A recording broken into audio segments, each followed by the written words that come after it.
गाइजहरू finally muffler is almost finally muffler done है। अस्ति आदि बनाउँदै थिएँ है, अहिले चाहिँ पुरा भयो है मारोनको। अब यसलाई चाहिँ ठक्कसँगले लगाउने। यो चाहिँ 250 250 घरको हो। ठक्क यस्तो गर्ने, यतिको बनाउने, ठक्क यसो गरेर कान छोप्दा पनि भयो अलिक जाडोमा हैन, यसो गरेर हैन। होइन भने हल्का जाडो भएको छ भने चाहिँ यस्तो मात्रै गर्दा पनि है। ठक्कसँगले 250 चेनको, अनि यहाँ चाहिँ 12वटा घरको है। सँगले almost my muffler is done. अब हजुरहरूलाई यदि चाहिन्छ भने यो मफलर क्रोसेट है मेसेज गर्नु होला, तपाईहरुको साइज हैन, अनि लेन्थ सबै डिमान्ड पनि गर्न सक्नुहुन्छ। डिमान्ड अनुसार पनि बनाइन्छ। बाइ द वे यो चाहिँ स्वेटर है, यो चाहिँ मैरून कलरको स्वेटर। यहाँ मुनिको घर यस्तो छ प्याटर्न है, आधी बुनिसकेको छ एक पाटा, यो चाहिँ अर्को पाटा। टक्कसँगले यस्तो छ यहाँ मुनिको घर चाहिँ, अनि माथि चाहिँ यस्तो डिजाइनको बनाएको छ है गाइजहरू। यदि तपाईहरुलाई पनि क्रोसेट मनपर्छ भने अर्डर गर्नु सक्नुहुन्छ। कुन कलरको हैन, कति लेन्थको, कस्तो टाइपको। अनि नि साथीहरु एउटा कुरा चाहिँ के भने नि, त्यो म्यानिफेस्ट माता हुनुहुन्छ नि, माता त नभनौँ, म्यानिफेस्ट सिस्टर है। त्यो म्यानिफेस्ट सिस्टरलाई मैले कति भने, ए सिस्टर त्यसरी म्यानिफेस्टको नाममा 15,000 10,000 हैन, 20,000 50,000 त्यसरी लुट्ने काम नगर्नु, त्यस्तो राम्रो होइन। म्यानिफेस्ट भनेको आफ्नो लागि गरिने हो। कुनै पनि त्यो प्रेडिक्ट कसैले पनि कसैलाई प्रेडिक्ट गर्न सक्दैन हैन। अनि त्यो भ्रममा मान्छे नपार्नु। कति पीडितहरू त साँच्चै हो न हो भनेर नै पछाडि लाग्छ नि त हैन। यो म्यानिफेस्टको बा होला कि हुन्छ कि केही बा मेरो सल्भ भइहाल्छ कि भनेर। अनि कतिजना त अब गर्नेहरू पनि उस्तै हो, विश्वास हैन। धेरै विश्वास पनि गर्नु हुँदैन, तर त्यो विश्वासको फाइदा पनि लुट्नु हुँदैन।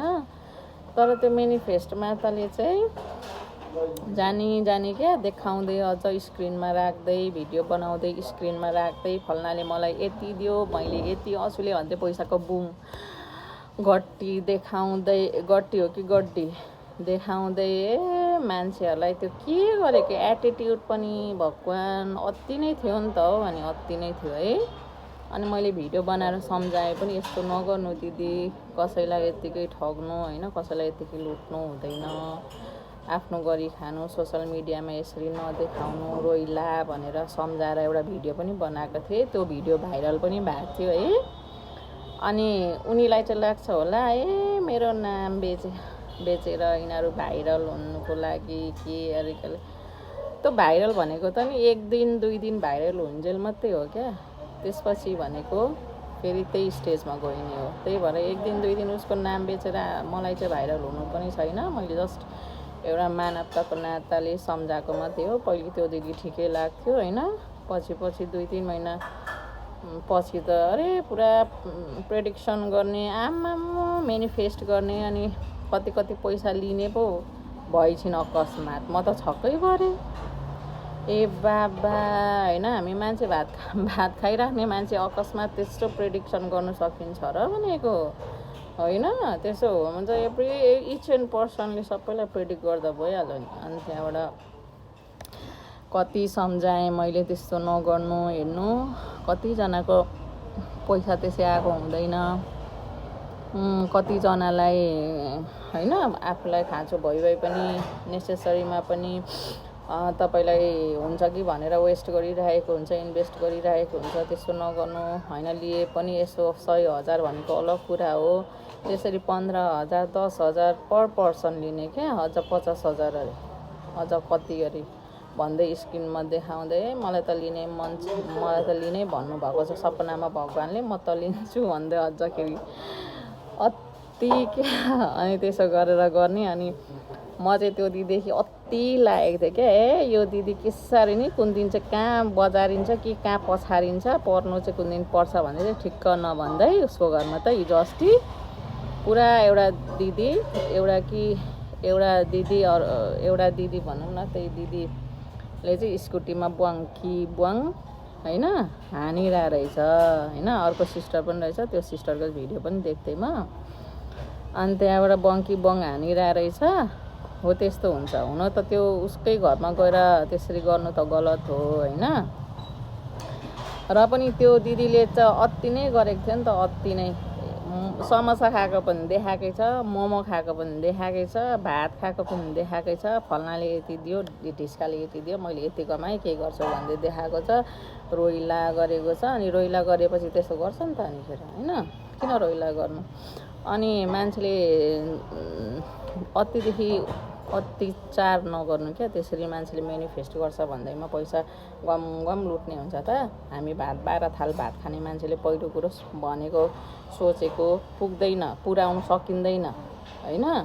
मतलब कोही माता, कोही पिता, कोही प्रेडिक्सन, कोही मेनिफेस्ट गर्ने भनेको त्यो मलाई चाहिँ के लाग्छ भने ढोङ लाग्छ क्या, ढोङ्गी जस्तो लाग्छ। अनि त्यो आफू 12 पाती खाने, अनि त्यहाँबाट अर्काले तैँले भनेको पुग्छ, लज्जा, मलाई यति दक्षिणा दे, तैँले भनेको पुग्छ, मलाई खुसी पार भन्दा पुग्ने भएदेखि किन सबैजना दुःखी हुन्थे क्या, त्यसरी पुग्ने भएदेखि होइन। अनि मैले कति सम्झाएँ, ए दिदी त्यस्तो नगर्नु न, त्यसरी गर्नु हुँदैन, मान्छेलाई ढाँट्नु हुँदैन, ठग्नु हुँदैन। एभ्री इच एन्ड कमेन्टमा गएर म भिडियो हेर्दै पछि त्यसो भन्थेँ, कति एगेन्स्ट हुन्थेँ होइन उसको भिडियोको, नमान्ने। अनि हो त्यस्तो हुन्छ, घरमा गएर दैलो फुटाइन्जेल, स्कुटीमा हानिन्जेल, सोसल मिडियाभरि रोइला गरुन्जेल होइन, सबै भाइरल भइछन्। अब त राम्रो कुराले भाइरल भएको भए पनि त भन्नु, त नराम्रो कुराले भाइरल भयो हो नि त होइन। त्यही भएर म चाहिँ अतिदेखि अत्याचार गर्नु हुँदैन होइन। आफ्नो भागमा छ भने जहाँबाट भए पनि आउँछ, छैन भने जति नै गर्दा पनि हुँदैन।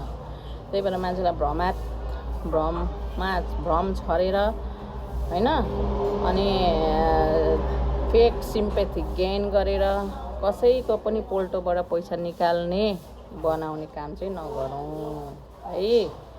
त्यही भएर त्यो सिस्टर पनि पहिले राम्रो लाग्थ्यो मलाई, अचेल त मेनिफेस्ट अरे हामी 12 पति खाएको मान्छेले मेनिफेस्ट गरेको पहिलो कुरा अर्कालाई गरिदिने होइन, आफूलाई गर्ने हो होइन। गौतम बुद्धले जस्तो रात दिन तपस्या गरेर भोकै होइन, सबै त्याग गरेर उयो गर्ने